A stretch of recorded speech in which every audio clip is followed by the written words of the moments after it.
for the keynote address.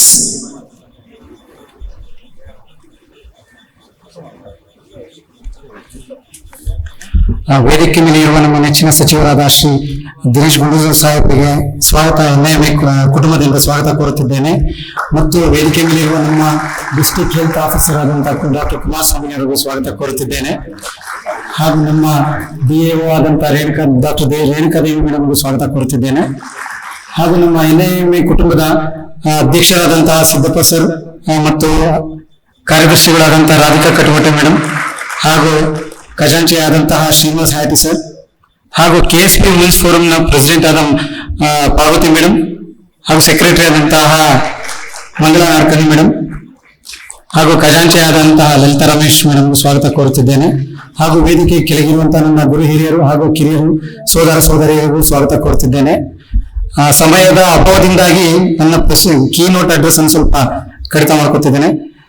Sir, ಈ NIMA ಆಯುರ್ವೈದ್ಯ ಸಮ್ಮೇಳನ ಮೈಸೂರಿಗೆ ಹಮ್ಮಿಕೊಳ್ಳಕ್ಕೆ ನಮಗೆ ತುಂಬಾ ಖುಷಿ ಆಗ್ತಿದೆ. 2 ವಿಷಯದಿಂದ. ಒಂದು, NIMA ಅಸೋಸಿಯೇಷನ್ 78 ವರ್ಷ ಆಗಿರುವಂತಹ ಹಳೆ ಅಸೋಸಿಯೇಷನ್. ಭಾರತದಲ್ಲಿ 1000 ಮೇಲೆ ಬ್ರಾಂಚಸ್ಗಳಿದೆ. ಕರ್ನಾಟಕದಲ್ಲಿ ಅದರ ಮೊದಲ ಬ್ರಾಂಚ್ ಸ್ಟಾರ್ಟ್ ಆಗಿದ್ದು ಮೈಸೂರಲ್ಲಿ ಅನ್ನೋದಕ್ಕೊಂದು ಹೆಮ್ಮೆ ಇದೆ. ಹಾಗೆ ಆಯುರ್ವೇದ ಕಾಲೇಜ್, ನಮ್ಮ ಮೊದಲ ಆಯುರ್ವೇದಿಕ್ ಕಾಲೇಜ್ ಮೈಸೂರಲ್ಲೇ ಸ್ಥಾಪನೆ ಆಗಿದ್ದು ಸರ್ 1908 ಅದು ಶತಮಾನೋತ್ಸವವನ್ನು ಆಚರಿಸಿದೆ. ಇದು 2 ಹೆಮ್ಮೆ ನಮಗೆ ಈ ದಿನ ಫಂಕ್ಷನ್ ಮಾಡೋದಕ್ಕೆ ಪ್ರೋತ್ಸಾಹ ಆಗಿದೆ ಸರ್. ಮತ್ತು ನಿಮ್ಮ ಈ ಸಮಯದ ಅಭಾವದಿಂದ ಕೊನೆಯ ಮೂಮೆಂಟ್ ಆದ್ರೂ ನೀವು ಬಂದಿದ್ದೀರಾ, ನಮಗೆ NIMA ಕುಟುಂಬದಿಂದ ಅದು ಬಹಳ ಖುಷಿಯಾಗಿದೆ ಸರ್. ನಮ್ಮ ಒಂದು ಕಷ್ಟ ಸುಖಗಳನ್ನ ನಮ್ಮ ಹಿರಿಯರಾದ ನಿಮ್ಮ ಹತ್ರ ನಾವು ಹೇಳ್ಕೋಬೇಕು ಅಂತ ಆಸೆ ಪಡ್ತಿದ್ವಿ. ಹಾಗಾಗಿ ಒಂದು ಸಮ್ಮೇಳನ ಆಯೋಜಿಸಿದೀವಿ ಸರ್ ನಾವು. ಇದರಲ್ಲಿ ಮೊದಲನೇದಾಗಿ ಫಸ್ಟ್ ಖುಷಿಯಾದ ವಿಷಯಗಳನ್ನ ಹೇಳ್ಕೊತೀವಿ ಸರ್. ನಮ್ಮ ಅಸೋಸಿಯೇಷನ್ ಅಲ್ಲಿ ತುಂಬಾ ಸಮಾಜಮುಖಿಯಾದ ಕಾರ್ಯಕ್ರಮಗಳನ್ನ ನಾವು ಮಾಡ್ಕೊಂಡ್ ಬಂದಿದ್ದೀವಿ. ಅದರಲ್ಲಿ ಮೇನ್ ಆಗಿ ನಾವು ಪ್ರತಿ ವರ್ಷ ಮಾರ್ಚ್ 21 ಬ್ಲಡ್ ಡೊನೇಷನ್ ಕ್ಯಾಂಪ್ ಮಾಡ್ತೀವಿ ಸರ್. ಈ ಸಲ ಅದು ಗಿನ್ನಿಸ್ ರೆಕಾರ್ಡ್ ಆಗಿದೆ. 2 ಲಕ್ಷ ಯೂನಿಟ್ ಕಲೆಕ್ಷನ್ ಆಗಿದೆ ಸರ್ ನಮ್ದು. ಇದು ಒಂದು ನಮ್ಮ ಹೆಮ್ಮೆ ಸರ್. ಕ್ಯಾಂಪ್ಗಳಾಗ್ಬೋದು, ಹೆಲ್ತ್ ಅವೇರ್ನೆಸ್ ಪ್ರೋಗ್ರಾಮ್ ಆಗ್ಬೋದು, ಅಥವಾ ನಮಗೆ ಪರಿಸರ ದಿನಾಚರಣೆ ಆಗ್ಬೋದು, ಯೋಗ ದಿನಾಚರಣೆಗಳಾಗ್ಬೋದು, ಇದನ್ನ ನಾವು ವರ್ಷ ಪೂರ್ತಿಯಾಗಿ ನಾವು ಮಾಡ್ಕೊಂಡ್ ಬರ್ತೀವಿ.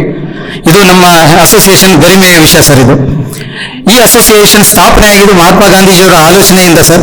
78 ವರ್ಷದ ಹಿಂದೆನೆ ಇವರು ನ್ಯಾಷನಲ್ ಇಂಟಿಗ್ರೇಟೆಡ್ ಮೆಡಿಕಲ್ ಅಸೋಸಿಯೇಷನ್ ಸ್ಥಾಪನೆ ಮಾಡಿದ ಕಾನ್ಸೆಪ್ಟ್ ಏನಂದ್ರೆ, ಆಗಿನ ಕಾಲದಲ್ಲಿದ್ದ ಆಯುರ್ವೇದಿಕ್ಗೆ ಒಂದು ಮಾಡರ್ನ್ ಒಂದು ಟಚ್ ಇರಲಿ, ಅವ್ರಿಗೂ ಸೇವೆ ಮಾಡಿಸಬೇಕಾದ್ರೆ ಒಂದಿಷ್ಟು ಬೇಸಿಕ್ ಎಸೆನ್ಷಿಯಲ್ ಡ್ರಗ್ಸ್ಗಳು ನಾಲೆಜ್ ಇರಲಿ ಅನ್ನೋ ಒಂದು ಆಸೆಯಿಂದ ಇಂಟಿಗ್ರೇಟೆಡ್ ಮೆಡಿಕಲ್ ಅಸೋಸಿಯೇಷನ್ ಸ್ಥಾಪನೆ ಆಗಿದ್ದು ಸರ್.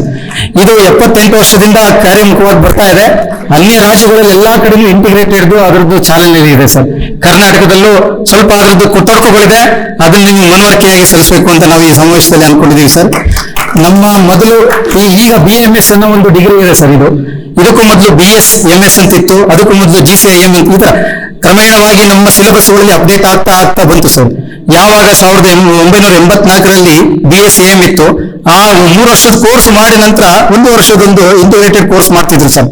ಅದು ರಾಜೀವ್ ಗಾಂಧಿ ಯೂನಿವರ್ಸಿಟಿ ಬಂದಾದ ನಂತರ ಏನಾಯ್ತು, ಆ ಕೋರ್ಸ್ ನ ನಿಲ್ಲಿಸಲಾಯಿತು. ಅದೇ ಟೈಮ್ಗೆ BAMS ಅನ್ನೋದನ್ನ ಇನ್ಕಾರ್ಪೊರೇಟ್ ಮಾಡಿದ್ರು, ಆ ಸಿಲೆಬಸ್ ನ ಆಡ್ ಮಾಡಿ ನಾವು ಅದನ್ನ ಇಂಟಿಗ್ರೇಟೆಡ್ ಅನ್ಕೊಂಡು ಬರ್ತಾ ಇದೀವಿ ಸರ್. ಬಟ್ ಈಗಿನ ಕಾಲಕ್ರಮೇಣದಲ್ಲಿ ಸ್ವಲ್ಪ ನಮ್ಗೆ ಈ ಬೇಸಿಕ್ ಎಸೆನ್ಷಿಯಲ್ ಮೆಡಿಸಿನ್ಸ್ ನ ಪ್ರಾಕ್ಟೀಸ್ ಮಾಡ್ಲಿಕ್ಕೆ ಸಮಾಜದಲ್ಲಿ ತೊಂದರೆ ಆಗ್ತಾ ಇದೆ ಸರ್. ಆ ಒಂದು ನಿಟ್ಟಿನಲ್ಲಿ ಈ ಸಮಾವೇಶದಲ್ಲಿ ನಾವು ನಿಮ್ಗೆ ಅದನ್ನ ಕೋರಿಕೆ ಸಲ್ಲಿಸಬೇಕು ಅಂತ ಆಸೆ ಪಡ್ತಾ ಇದೀವಿ ಸರ್. ನಾವೇನು ಬ್ರೈನ್ ಸರ್ಜರಿ, ಕಿಡ್ನಿ ಸರ್ಜರಿ ಮಾಡ್ಲಿಕ್ಕೆ ಅಲೋಪತಿ ಮೆಡಿಸಿನ್ಸ್ ಕೇಳೋದಿಲ್ಲ ಸರ್.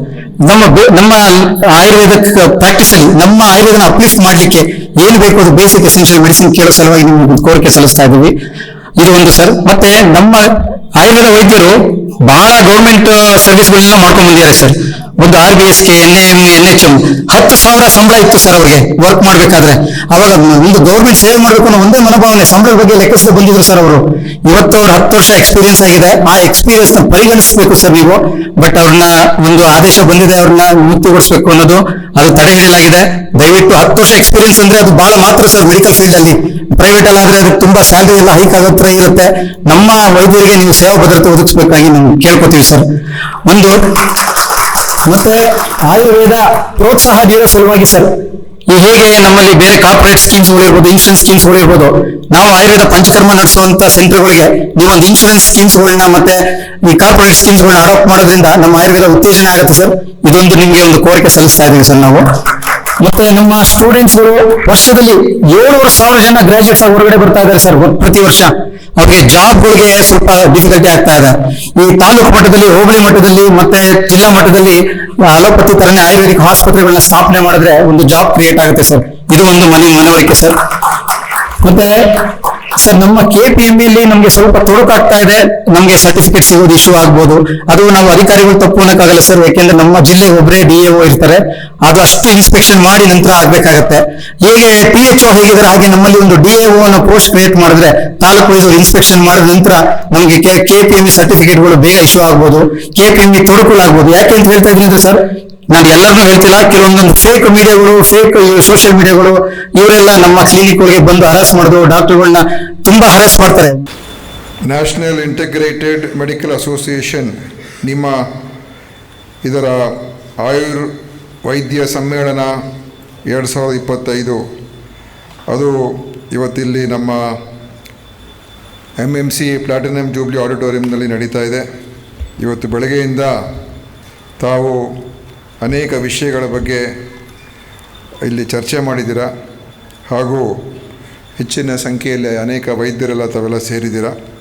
ಈ ಸಭೆಯ ಅಧ್ಯಕ್ಷತೆಯನ್ನು ವಹಿಸಿರುವ ನಿಮ್ಮ NIMA ಕರ್ನಾಟಕದ ಬ್ರಾಂಚಿನ ಅಧ್ಯಕ್ಷರಾದಂಥ ಡಾಕ್ಟರ್ ಸಿದ್ದಪ್ಪ ಮಗಾರಿ ಅವರೇ, ಹಾಗೂ ಇನ್ನು ವಿವಿಧ ಈಗ ತಾನೇ ನಿಮ್ಮನ್ನು ಉದ್ದೇಶಿಸಿ ಮೈಸೂರಿನ ಅಧ್ಯಕ್ಷರಾದಂಥ ಮಾತಾಡಿರ್ತಕ್ಕಂಥ ಡಾಕ್ಟರ್ ಜಗದೀಶ್ ನಾಯಕ್ ಅವರೇ, ಹಾಗೂ ವೇದಿಕೆ ಮೇಲೆ ಆಸೀನರಾಗಿರ್ತಕ್ಕಂಥ ಎಲ್ಲ ನಿಮ್ಮ ಸಂಘದ ಎಲ್ಲ ಪದಾಧಿಕಾರಿಗಳೇ, ಎಲ್ಲ ಸದಸ್ಯರುಗಳೇ, ಹಾಗೂ ಇವತ್ತಿನ ಸಭೆಗೆ ಆಗಮಿಸಿರುವ ನಮ್ಮ DHO ಆದಂಥ ಡಾಕ್ಟರ್ ಕುಮಾರಸ್ವಾಮಿ ಅವರೇ, ಮತ್ತು ಡಿಸ್ಟ್ರಿಕ್ಟ್ ಆಯುಷ್ ಅಧಿಕಾರಿಯಾದಂಥ ಡಾಕ್ಟರ್ ರೇಣುಕಾ ದೇವಿ ಅವರೇ, ಮತ್ತು ಇನ್ನಿತರ ಎಲ್ಲ ಗಣ್ಯರೇ, ಬಂದಿರತಕ್ಕಂಥ ಎಲ್ಲ ವೈದ್ಯರೇ ಮತ್ತು ಎಲ್ಲ ಸಹೋದರ ಸಹೋದರಿಯರೇ, ಇವತ್ತು ನನಗೆ ಈ ಕಾರ್ಯಕ್ರಮಕ್ಕೆ ಬರಲೇಬೇಕು ಅಂತ ನಿಮ್ಮ ಸಂಘದವರು ಭಾಳ ಒತ್ತಾಯ ಮಾಡಿದರು.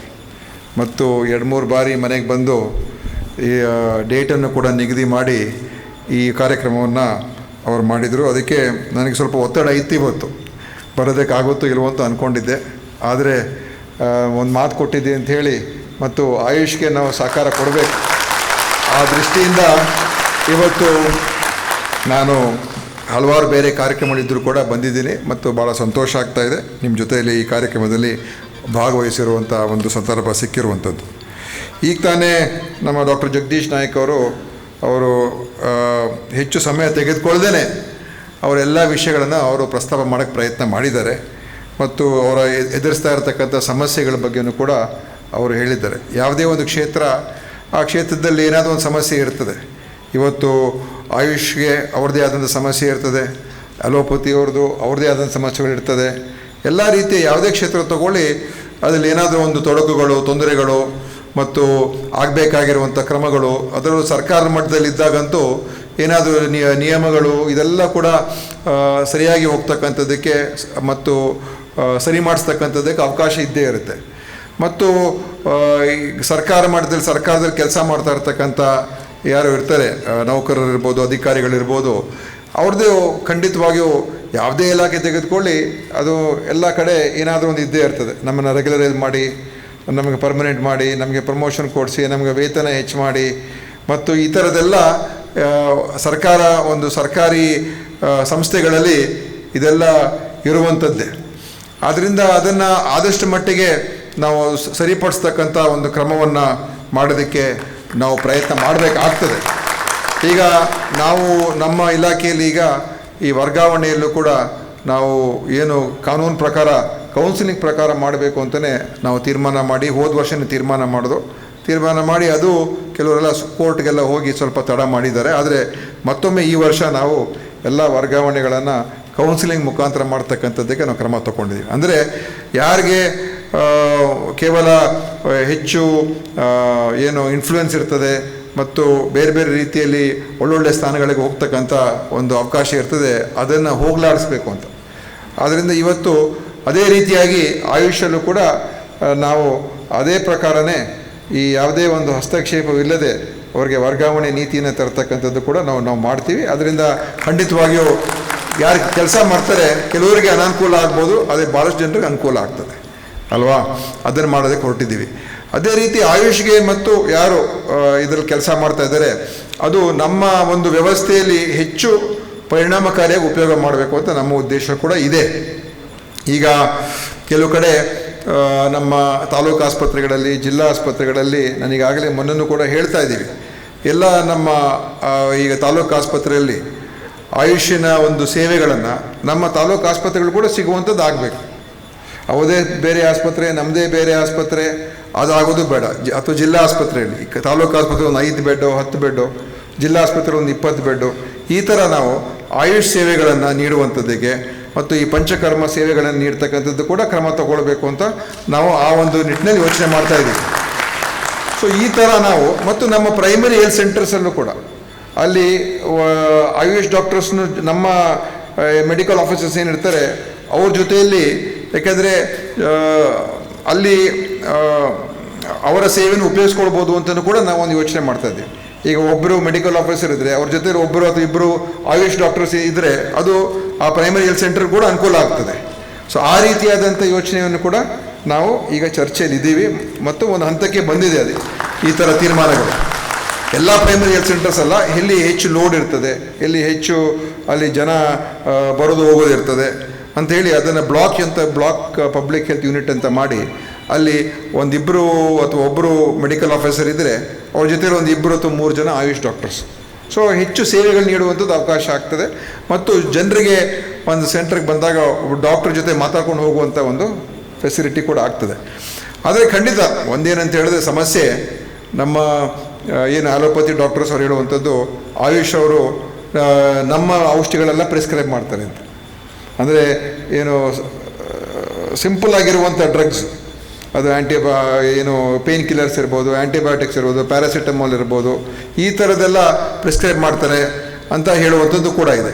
ಸೊ ಅದು ಕಾನೂನು ಪ್ರಕಾರ ಅವಕಾಶ ಇಲ್ಲ ಅಂತಲೂ ಕೂಡ ಅದು ಅವ್ರು ಹೇಳ್ತಾರೆ. ಸೊ ಈ ಥರ ಒಂದು ಸಮಸ್ಯೆ ಇದೆ.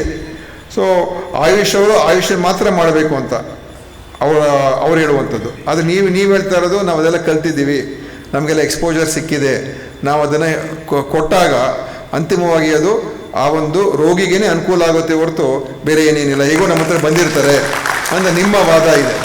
ಸೊ ಖಂಡಿತವಾಗಿಯೂ ಅದನ್ನು ನಾನು ತಳ್ಳಾಕೋದಿಲ್ಲ.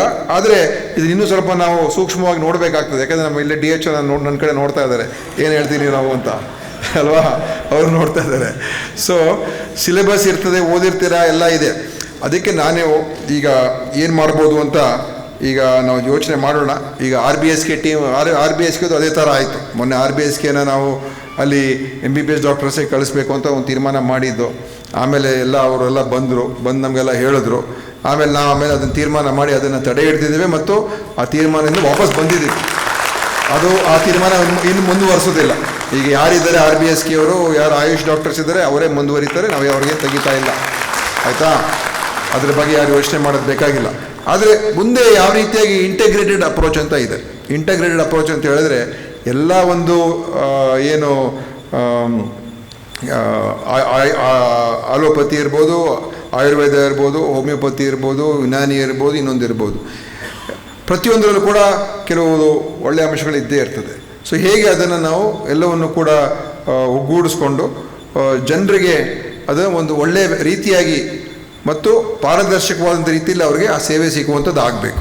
ಅದನ್ನು ಹೇಗೆ ನಾವು ತೊಗೊಂಬರೋದು ಮತ್ತು ವಿದಿನ್ ದ ಗೈಡ್ಲೈನ್ಸಲ್ಲೂ ಇರಬೇಕು. ಗೈಡ್ಲೈನ್ಸ್ ಒಳಗಡೆ ಅದನ್ನು ಮಾಡ್ತಕ್ಕಂಥದ್ದು ಕೂಡ ಇದೆ. ಆದ್ದರಿಂದ ಇವತ್ತು ನೀವು ನಿಮ್ಮ ಬೇಡಿಕೆಗಳೆಲ್ಲ ಬಹುತೇಕ ಅದೇ ಇರುವಂಥದ್ದು ಅಲ್ವಾ, ಬಹುತೇಕ ಅದೇ ಇರುವಂಥದ್ದು. ಆ ಕಾರಣದಿಂದ ನಾನು ಖಂಡಿತವಾಗಿಯೂ ನಾವು ಕೂಡ ಒಂದು ರೀತಿ ಇದ್ರ ಬಗ್ಗೆ ಭಾಳಷ್ಟು ಆಲೋಚನೆ ಮಾಡ್ತಾ ಇದ್ದೀವಿ. ನಾನೇನು ಹೇಳ್ತೀನಿ ಅಂತ ಹೇಳಿದ್ರೆ, ಬಹುಶಃ ಬರುವಂಥ ದಿವಸದಲ್ಲಿ ಇನ್ನೊಂದು ವಾರ 10-15 ದಿವಸದಲ್ಲಿ ಒಂದು ಸಭೆಯನ್ನು ಕರಿತೀನಿ ನಾನು. ಸಭೆಯನ್ನು ಕರೆದು ನೀವು ನಿಮ್ಮ ಸಂಸ್ಥೆಯವರು ಅಧ್ಯಕ್ಷರು ಒಂದು 4-5 ಜನ ಬನ್ನಿ, ನಮ್ಮ ಅಧಿಕಾರಿಗಳು ಮತ್ತು ಬೇರೆಯವ್ರನ್ನೂ ಕೂಡ ಕೂರಿಸಿ ಸ್ವಲ್ಪ ಚರ್ಚೆ ಮಾಡಿಬಿಟ್ಟು ಹೇಗೆ ನಾವು ಒಂದು ತೀರ್ಮಾನ ತಗೊಂಡ್ರೆ ಗೊಂದಲಗಳನ್ನು ನಾವು ಗೊಂದಲಗಳನ್ನು ದೂರ ಮಾಡ್ತಕ್ಕಂಥದ್ದು ಮಾಡಬೇಕು. ಗೊಂದಲಗಳಿಂದ ಹೊರಗೆ ಬರಬೇಕು ನಾವು. ಸೊ ಸ್ಪಷ್ಟವಾದಂಥ ಮಾರ್ಗ ಇರಬೇಕು. ಈ ಥರ ಮಾಡಿದ್ರೆ ಸರಿ ಇರ್ತದೆ ಅಂತೇಳಿ ಸ್ಪಷ್ಟತೆಯಿಂದ ನಮ್ಮ ಹೆಜ್ಜೆ ಇಡುವಂಥ ರೀತಿ ಒಂದು ವ್ಯವಸ್ಥೆಗೆ ತರಬೇಕು. ಇಲ್ಲದೆ ಹೋದರೆ ನಾವು ಇದೇ ಕನ್ಫ್ಯೂಷನಲ್ಲಿ ಇರೋದು ಬೇಡ. ಯಾವ ರೀತಿಯಾಗಿ ಮಾಡಬೇಕು, ಏನು ಆಯುಷ್ ಡಾಕ್ಟರ್ಸ್ಗೆ ನಾವು ಏನು ಅವ್ರು ಮಾಡೋದಕ್ಕೆ ಅವಕಾಶ ಇರ್ತದೆ, ಯಾವುದಕ್ಕೆ ಅವಕಾಶ ಇಲ್ಲ, ಮತ್ತು ಹೇಗೆ ಇಂಟಿಗ್ರೇಟ್ ಹೇಗೆ ಮಾಡೋದು. ಯಾಕಂದರೆ ಆಯುಷಿಂದನೂ ಕೂಡ ಭಾಳ ಒಳ್ಳೆಯದಿದೆ, ಜನರಿಗೆ ಒಳ್ಳೆಯದಾಗ್ತದೆ. ಇದು ರೋಗ ಅಲೋಪತಿ ಇರೋದು ರೋಗ ಬಂದಾಗ ಅವ್ರನ್ನ ಸರಿಪಡಿಸುವಂಥದ್ದು, ಆಯುಷ್ ಹೆಚ್ಚಾಗಿರೋದು ರೋಗ ಬರದೇ ಇರೋದನ್ನು ನೋಡ್ಕೊಳ್ಳುವಂಥದ್ದು ಅಲ್ವಾ. ನಮ್ಮ ವೆಲ್ನೆಸ್ ಬಗ್ಗೆ, ನಮ್ಮ ಕ್ಷೇಮದ ಬಗ್ಗೆ ಹೆಚ್ಚು ಗಮನ ಕೊಡ್ತದೆ. ಅದರಿಂದ ಅದು ಖಂಡಿತವಾಗಿಯೂ ನಮ್ಮ ದೇಶದ ಒಂದು ಪಾರಂಪರಿಕ ವೈದ್ಯಕೀಯ ಪದ್ಧತಿಗಳು ಕೂಡ ಇದೆ. ಹೋಮಿಯೋಪತಿ ಅದು ಹೊರದೇಶದ್ದು, ಆದರೆ ಅದು ಕೂಡ ಒಂದು ಪರ್ಯಾಯವಾದಂಥ ವ್ಯವಸ್ಥೆ. ಈ ಥರದನ್ನು ಕೆಲವುದನ್ನು ಹೇಗೆ ನಾವು ಇದಕ್ಕೆ ಒಂದು ಒಂದೇ ಒಂದು ವ್ಯವಸ್ಥೆ ಅಡಿಯಲ್ಲಿ ನಾವು ತೊಗೊಂಡು ಬಂದು ಮಾಡೋಕ್ಕೆ ಸಾಧ್ಯ ಆಗ್ತಕ್ಕಂಥದ್ದಕ್ಕೆ ಏನು ಮಾಡಬೇಕು ಅಂತ ಒಂದು ಸ್ಪಷ್ಟ ದಾರಿಯನ್ನು ನಾವು ಒಂದು ತೀರ್ಮಾನಕ್ಕೆ ಬರಬೇಕಾಗ್ತದೆ. ಈ KPME ಅವರು ನಿಮ್ಮ ಹತ್ರ ಬರೋದು, ಆಮೇಲೆ ನೀವುಗಳು ಡಾಕ್ಟ್ರುಗಳಲ್ಲ, ಆಮೇಲೆ ನಕಲಿ ಡಾಕ್ಟ್ರ್ ಅಂತ ಹೇಳುವಂಥದ್ದು, ಆರೋಪಗಳಾಗುವಂಥದ್ದು, ಅದರಿಂದ ಆ ಸಮಸ್ಯೆಗಳು ಇದೆಲ್ಲ ಇದೆ ಅಲ್ವಾ. ಸೊ ಈ ಸಮಸ್ಯೆಗಳಿಂದ ಹೊರಗೆ ಬರೋದಕ್ಕೆ ನಮ್ಮಲ್ಲಿ ಕ್ಲಾರಿಟಿ ಬೇಕು. ಆ ಕ್ಲಾರಿಟಿ ತರ್ತಕ್ಕಂಥದ್ದಕ್ಕೆ ನಾನು ಖಂಡಿತವಾಗಿಯೂ ಹೆಜ್ಜೆ ಇಡ್ತೀನಿ. ಈ ಸಂದರ್ಭದಲ್ಲಿ ಹೇಳ್ತಾ ಇವತ್ತು ಅತಿ ಶೀಘ್ರದಲ್ಲೇ ನಾನೊಂದು ಸಭೆಯನ್ನು ಕರೆದು ಇದನ್ನು ಡೀಟೇಲ್ ಆಗಿ ಸ್ಟಡಿ ಮಾಡಿ ಚರ್ಚೆ ಒಂದು ಒಳ್ಳೆ ಚರ್ಚೆ ಮಾಡೋಣ. ಚರ್ಚೆ ಮಾಡಿ ಒಂದು ಒಳ್ಳೆ ತೀರ್ಮಾನಕ್ಕೆ ಬಂದು ನಿಮ್ಮ ಸಮಸ್ಯೆಗಳಿಗೂ ಸ್ಪಂದನೆ ಆಗಬೇಕು. ಆದರೆ ನೀವು ಏನಂತ ಹೇಳಿದ್ರೆ ನೀವು ಸಮಸ್ಯೆಗಳ ಸ್ಪಂದನೆ ಆಗಲಿ, ಆದರೆ ಯಾವ ಒಂದು ಇತಿಮಿತಿಯಲ್ಲಿ ಇರಬೇಕು, ಆ ಇತಿಮಿತಿಯಲ್ಲಿ ಇರಬೇಕಾಗ್ತದೆ. ಅದನ್ನ ಮೀರಿ ಹೋಗೋಕ್ಕಾಗೋದಿಲ್ಲ. ಸೊ ನೀವು ಕೂಡ ಏನೇನೋ ಎಲ್ಲ ಬೇಕು ಅಂತ ಕೇಳ್ಕೊಂಡು ಕೂತ್ಕೊಂಡ್ರೆ ಆಗೋದಿಲ್ಲ, ಆಯಿತಾ. ಸೊ ಆ ಒಂದು ಲಿಮಿಟೇಷನ್ ಏನು, ನೀವು ಮಾಡಬೇಕಾಗಿರುವಂಥದ್ದು ಏನು, ಮತ್ತು ಯಾವ ರೀತಿಯಾಗಿದೆ ತೊಗೊಂಡು ಹೋಗ್ಬೇಕು. ಖಂಡಿತವಾಗಿಯೂ ಅದರ ಬಗ್ಗೆ ನನ್ನ ಗಮನ ಇರ್ತದೆ ಅಂತ ಈ ಸಂದರ್ಭದಲ್ಲಿ ಹೇಳಿ, ಇವತ್ತು ನಿಮ್ಮ ಒಂದು ದಿವಸದ ಕಾರ್ಯಕ್ರಮ ನೀವು ಮಾಡಿದ್ದೀರಾ ಮತ್ತು ಅದರ ಮುಖಾಂತರ ಒಳ್ಳೊಳ್ಳೆ ಚರ್ಚೆಗಳಾಗಿರ್ತದೆ. ಇವತ್ತು ನಾವು ನೋಡ್ತಾ ಇದ್ದೀವಿ, ಅನೇಕ ಕಾಯಿಲೆಗಳು ಬರ್ತಾ ಇರುವಂಥದ್ದು ನಮ್ಮ ಒಂದು ಜೀವನ ಶೈಲಿಯಿಂದ, ನಮ್ಮ ಪದ್ಧತಿಗಳಿಂದ, ನಮ್ಮ ಒಂದು ನಡೆಯಿಂದ, ನಾವು ಯಾವ ರೀತಿ ಜೀವನ ನಡೆಸ್ತೀವಿ, ಇದರಿಂದನೇ ಇವತ್ತು ಅರ್ಧ ಕಾಯಿಲೆಗಳು ಬರ್ತಾ ಇರುವಂಥದ್ದು. ಆ ಕಾರಣದಿಂದ ನಮ್ಮಲ್ಲಿ ಇದನ್ನು ಈಗ ಬ್ಲಡ್ ಪ್ರೆಷರ್ ಇರ್ಬೋದು, ಅಥವಾ ಸಕ್ಕರೆ ಕಾಯಿಲೆ ಇರ್ಬೋದು, ಅಥವಾ ಬೇರೆ ಬೇರೆ ರೋಗಗಳೇನು ಬರ್ತಾ ಇದೆ, ಅದು ಖಂಡಿತವಾಗಿಯೂ ನಿಯಂತ್ರಣ ಮಾಡುವಂಥದ್ದಕ್ಕೆ ನಾವು ಮಾಡಬೇಕಾಗ್ತದೆ. ಯಾಕಂದರೆ ನಾವು ಎಷ್ಟು ನಮ್ಮ ಆರೋಗ್ಯವನ್ನು ನಾವು ಕಾಪಾಡ್ಕೊಳ್ತೀವಿ, ಅಷ್ಟು ನಾವು ಒಂದು ಸಮಾಜದಲ್ಲಿ ನಾವು ಸಂಪೂರ್ಣವಾಗಿ ನಮ್ಮಲ್ಲಿರುವಂಥ ಪ್ರತಿಭೆ ಇರಲಿ, ನಮ್ಮಲ್ಲಿರುವಂಥ ಕ್ಷಮತೆ ಏನಿದೆ, ಅದು ಸಂಪೂರ್ಣ ಉಪಯೋಗ ಆಗುತ್ತೆ. ನಾವು ಆರೋಗ್ಯ ಸರಿಯಾಗಿ ನೋಡ್ಕೊಳ್ದೆ ಹೋದರೆ ನಾವು ಕೂಡ ಸರಿಯಾಗಿ ಕೆಲಸ ಮಾಡೋಕ್ಕಾಗೋದಿಲ್ಲ, ಮತ್ತು ನಾವು ಇನ್ನೊಬ್ಬರು ಕೂಡ ತೊಂದರೆ ಕೊಟ್ಟಂಗೆ ಆಗ್ತದೆ. ಆ ಕಾರಣದಿಂದ ಆರೋಗ್ಯದ ಖಂಡಿತವಾಗಿಯೂ ಬಹಳ ಮುಖ್ಯ. ಮತ್ತು ಇದು ಬಹಳಷ್ಟು ಆರೋಗ್ಯದ ಒಂದು ಸಮಸ್ಯೆಗಳು ನಮ್ಮ ಕೈಯಲ್ಲಿ ಇರುವಂಥದ್ದು. ಕೆಲವು ನಮ್ಮ ಮೀರಿ ಬರ್ತದೆ, ಏನೂ ಮಾಡೋಕ್ಕಾಗಲ್ಲ. ಆದರೆ ಬಹಳಷ್ಟು ಇವತ್ತಿನ ದಿವಸ ನಾವು ಸರಿಯಾದ ಶಿಸ್ತಿನ ಬದುಕು ಮತ್ತು ಒಂದು ಎಲ್ಲ ವಿಷಯಗಳನ್ನು ತಿಳ್ಕೊಂಡು ಅರ್ಥೈಸ್ಕೊಂಡು ನಾವು ಒಂದು ನಮ್ಮ ನಡೆ ನುಡಿ, ನಮ್ಮ ಜೀವನ ಶೈಲಿ ನಾವು ಸುಧಾರಣೆ ಮಾಡಿಕೊಂಡ್ರೆ ಖಂಡಿತವಾಗಿಯೂ ಇವತ್ತು ನಾವು ಒಂದು ಒಳ್ಳೆಯ ಜೀವನ ನಡೆಸೋದಕ್ಕೆ ಸಾಧ್ಯ ಆಗ್ತದೆ. ಕೇವಲ ಆಯುಷ್ ದೊಡ್ಡದಾದರೆ ಉದ್ದ ಆದರೆ ಸಾಕಾಗೋದಿಲ್ಲ. ನಮಗೆ ಆಯುಷ್ಗಿಂತ ಆರೋಗ್ಯಕರವಾದಂಥ ಆಯುಷ್ ಇರಬೇಕು ನಮಗೆ ಅಲ್ವಾ. ಆರೋಗ್ಯವಂತರಾಗಿ ನಾವು ಇದ್ದಾಗ ಆವಾಗ ನಾವು ಬದುಕನ್ನು ನಾವು ಅನುಭವಿಸ್ಬೋದು, ಬದುಕನ್ನು ನಾವು ಅದನ್ನು ಎಂಜಾಯ್ ಮಾಡ್ಬೋದು. ಇಲ್ಲದೆ ಹೋದರೆ ನಾವು ರೋಗಿಗಳಾಗಿ ಮನೇಲಿ ಕೂತ್ಕೊಂಡು ಬೆಡ್ ಮೇಲೆ ಇದ್ದರೆ ಏನು ಪ್ರಯೋಜನ, ಬದುಕಿದ್ರು ಕೂಡ ಏನು ಪ್ರಯೋಜನ. ಓಡಾಡಿಕೊಂಡು, ತಿರುಗಾಡಿಕೊಂಡು, ಮಾತಾಡಿಕೊಂಡು, ಕೆಲಸ ಮಾಡಿಕೊಂಡು, ಸಂಪಾದನೆ ಮಾಡಿಕೊಂಡು, ಯೋಚನೆ ಮಾಡೋದು ಎಲ್ಲ ಆ ಅವಕಾಶಗಳಿದ್ದಾಗ ಮಾತ್ರನೇ ಆ ಬದುಕಿಗೆ ಒಂದು ಬೆಲೆ ಇರ್ತದೆ. ಇಲ್ಲದೆ ಹೋದರೆ ನಾವು ಇದ್ದಿದ್ದು ಕೂಡ ಪ್ರಯೋಜನ ಆಗೋದಿಲ್ಲ. ಅದಕ್ಕೆ ಪ್ರತಿಯೊಬ್ಬರು ಕೂಡ ಹೆಚ್ಚು ನಾವು ಇದ್ರ ಗಮನ ಕೊಡಬೇಕು. ನಮ್ಮ ಸಮಾಜದಲ್ಲಿ ಇವತ್ತು ನಾವು ನೋಡ್ತಾ ಇದ್ದೀವಿ, ಅತಿ ಹೆಚ್ಚು ಇವತ್ತಿನ ದಿವಸ ಚಿಕ್ಕ ವಯಸ್ಸಿನಲ್ಲೇ ಇವತ್ತಿನ ದಿವಸ ಮಕ್ಕಳಿಗೆ ಶುಗರ್ ಸಮಸ್ಯೆ ಬರ್ತಾ ಇದೆ. ಚಿಕ್ಕ ವಯಸ್ಸಿಗೆ ಅವ್ರಿಗೆ ಹಾರ್ಟ್ ಅಟ್ಯಾಕ್ಗಳಾಗ್ತಾ ಉಂಟು. ಚಿಕ್ಕ ವಯಸ್ಸಿಗೆ ಅವ್ರಿಗೆ ಬೇರೆ ಬೇರೆ ಸಮಸ್ಯೆಗಳು ಏನು ವಯಸ್ಸಾದ್ಮೇಲೆ ಬರ್ತದೆ ಈಗ ಬೇಗ. ಯಾಕಂತ ಹೇಳಿದ್ರೆ ನಮ್ಮ ಬದುಕಿನ ಶೈಲಿ ಇವತ್ತು ಆ ಒಂದು ಏನು ಇವತ್ತು ಆಗ್ತಾ ಇರುವಂಥ ವ್ಯವಸ್ಥೆ ಒಳಗಡೆ ನಾವು ಸಿಕ್ಕಾಕೊಂಡಿದ್ದೇವೆ. ಅದು ಹೊರಗೆ ಬರಬೇಕಾದ್ರೆ ನಾವು ಜನರಿಗೆ ಎಜುಕೇಟ್ ಮಾಡಬೇಕು, ತಿಳುವಳಿಕೆ ನೀಡಬೇಕು, ಬದಲಾವಣೆ ಆಗೋದಕ್ಕೆ ನಾವು ಹೇಳ್ಕೊಡ್ಬೇಕು. ಅದನ್ನು ನಾವು ಮಾಡುವಂಥದ್ದು ಭಾಳ ಮುಖ್ಯ ಇದೆ. ಆ ವಿಷಯದಲ್ಲಿ ಪ್ರತಿಯೊಬ್ಬರು ಕೂಡ ಪಾತ್ರ ಇದ್ದೇ ಇದೆ. ಅದರಲ್ಲಿ ನನಗನ್ಸುತ್ತೆ ಆಯುಷ್ ಅವ್ರ ಪಾತ್ರ ಇನ್ನೂ ಹೆಚ್ಚಿದೆ. ಯಾಕೆಂದರೆ ನಿಮ್ಮ ಗಮನ ಅದರ ಮೇಲೆ ಜಾಸ್ತಿ ಇರುವಂಥದ್ದು. ಹೇಗೆ ಮೊದಲೇ ನಾವು ಅದನ್ನು ನಿಯಂತ್ರಣ ಮಾಡ್ಬೋದು, ಹೇಗೆ ಕಂಟ್ರೋಲ್ ಮಾಡ್ಬೋದು ಅಂತ ಹೇಳಿ ಆಯುಷಿನ ಪದ್ಧತಿಗಳು ಅದು ಹೆಚ್ಚಾಗಿರೋದ್ರಿಂದ ನೀವುಗಳು ಖಂಡಿತವಾಗಿಯೂ ಮುಂದಿನ ದಿವಸದಲ್ಲಿ ಹೆಚ್ಚು ಉಪಯೋಗ ಮಾಡ್ಕೊಳ್ತಕ್ಕಂಥದ್ದಕ್ಕೆ ಸರ್ಕಾರ ಮಟ್ಟದಲ್ಲಿ ಖಂಡಿತವಾಗಿಯೂ ನಾವು ಅದನ್ನು ಯೋಚನೆ ಮಾಡ್ತಾ ಇದ್ದೀವಿ ಮತ್ತು ನಿಮ್ಮನ್ನು ಹೆಚ್ಚಾಗಿ ಉಪಯೋಗವನ್ನು ಮಾಡ್ಕೊಳ್ತೀವಿ ಅಂತ ಕೂಡ ಈ ಸಂದರ್ಭದಲ್ಲಿ ಹೇಳೋದಕ್ಕೆ ಬಯಸಿ ನಾನು ಮಾತನ್ನು ಮುಗಿಸ್ತೇನೆ. ಜೈ ಕರ್ನಾಟಕ.